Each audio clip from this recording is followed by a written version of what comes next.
In the heart of the Sahara Desert, where land and sky stretch out in desolate silence, a helicopter descends quietly, carrying an air of tension and mystery. There are no bodyguards, no cheers, no stage lights. Only one man steps out. Ibrahim Diarra, the president of Burkina Faso, is a young leader who has shaken all of Africa with his bold and unconventional decisions. At just 35 years old, he has become a symbol of renewal and the yearning for freedom in a continent full of turmoil. Dressed in a simple desert outfit with no badges or symbols of power, Diarra presents a different image, a leader who is approachable yet unyielding. His gaze is sharp and resolute, as if ready to face any challenge. He does not resemble the indifferent politicians of the past, but rather a warrior in the desert, embarking on a journey not just for himself, but for his people and the future of his nation. This meeting is not on any diplomatic schedule. There is no media presence. Diarra's visit holds special meaning. He has come here, to the border of Chad, where forgotten communities await salvation. Yet, what no one knows is that this journey may very well mark the beginning of a silent yet brutal war, not only against external forces, but also a battle with the very values he represents. This isn't just a journey, Diarra whispers to himself. This is war. As the helicopter took off, leaving behind the endless dunes, a deep silence enveloped the landscape. Diarra didn't look back, but his eyes burned with fierce determination. This journey was not merely the step of a leader, it was the walk of a son seeking justice for lives long forgotten. His travels brought him to a remote village where simple lives existed under the shadow of poverty and violence.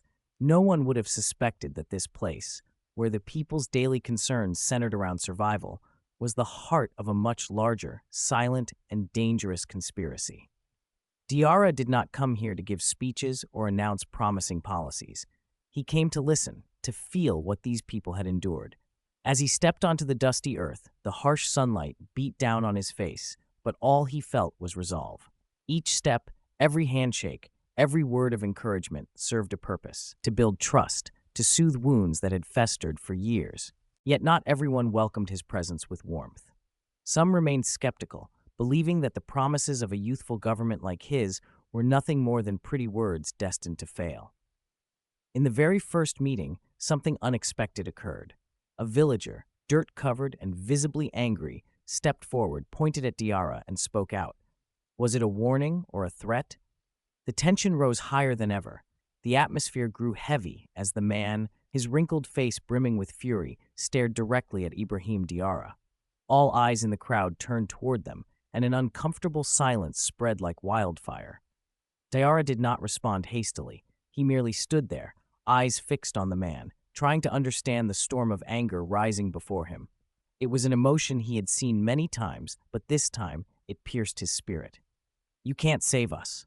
The government has failed us too many times," the man said, his voice harsh, every word a punch to Diarra's heart. Diarra responded with a calm smile, his eyes steady and unwavering. "I understand your disappointment," he began, his voice slow but firm.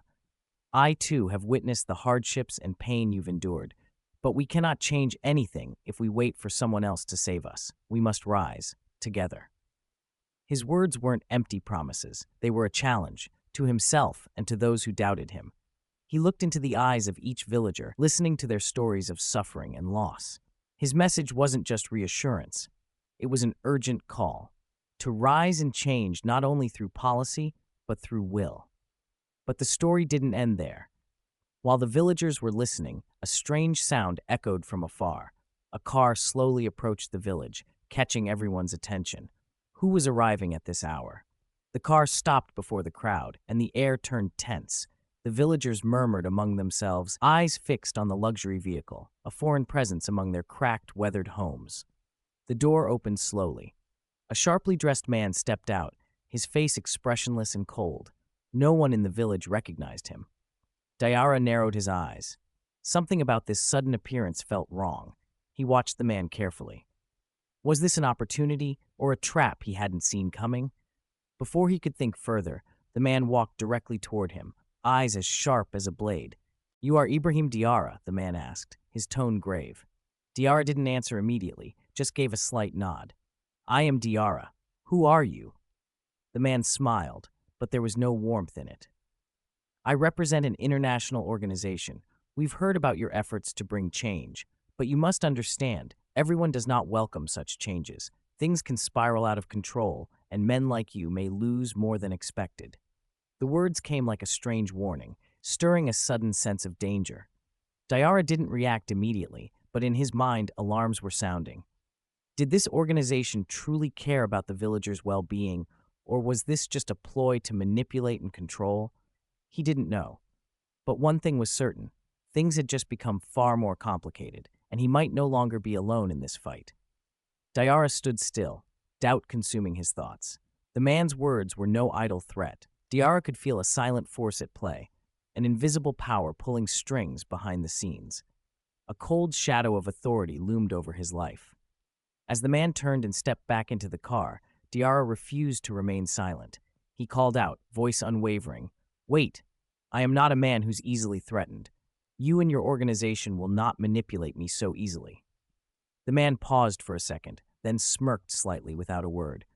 Yet in that fleeting moment, Diarra saw something in his eyes, an unspoken truth no one dared to name. He realized he had just stepped into dangerous territory. His mind swirled. He began to question everything around him, his campaigns, his alliances, even the handshakes he once believed harmless. What he had seen as help might have only been hidden agreements to serve other powers. He returned inside a modest house nearby, where the air remained heavy.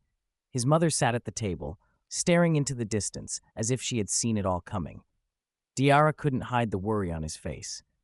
"Do you know who they are?" he asked in a low, shaken voice. She sighed deeply, her eyes filled with understanding.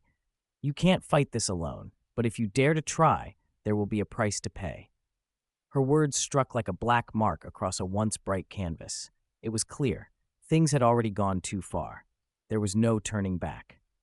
Diarra couldn't forget his mother's words. They echoed in his mind like a warning drenched in quiet fear. His every step now carried not only purpose, but the weight of sacrifice. Each move might be his last on the path he had chosen. The next morning, as the sun lit up the rooftops of Ouagadougou, Diarra received a phone call.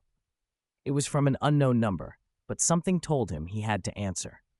The voice on the line was raspy, interrupted several times, but clear enough to deliver the message.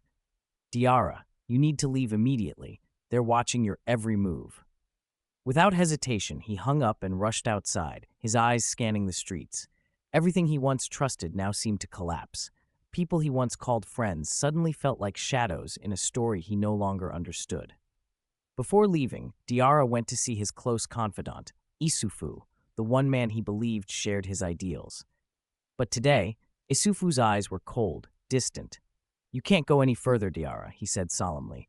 "If you do, there will be no way back." Diarra stared into his friend's eyes, feeling the weight of each word. This wasn't just betrayal, it was a warning. Issoufou was no longer someone he could trust. The secrets he carried were now ticking time bombs, ready to destroy everything. There was no time left to ponder Issoufou's change of heart.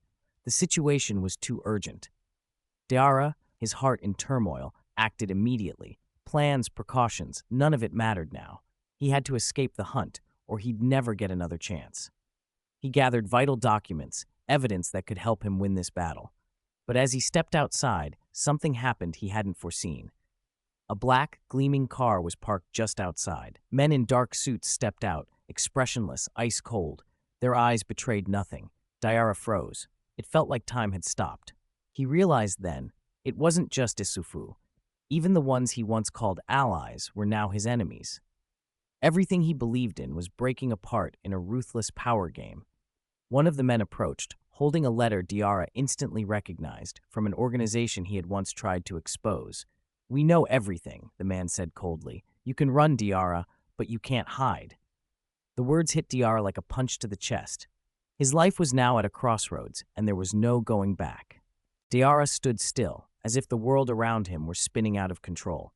Facing the very people he once trusted, all he had left was confusion, and one burning question: would he survive this storm? But then a thought flashed through his mind. The documents, the evidence, were his last weapon. He couldn't let all his efforts and sacrifices be in vain. He turned back to face his pursuers, no longer afraid. "You think I'm scared?" he said, a smile playing on his lips, not of surrender, but of sheer defiance. "I'm not just running. I will fight." And in a split second, he broke free, darting past the black car like a panther on the hunt. His legs didn't tire. His mind had one goal: to reach a safe place where the truth could be revealed. The road ahead was a battle for survival. His pursuers would not give up easily. But Diarra was ready for whatever came next. He knew that every step he took, every decision he made, could change not just his fate, but the fate of a nation drowning in political chaos. With every breath, he felt the power of truth and justice he held in his hands. Nothing could stop him now. Diarra would never back down.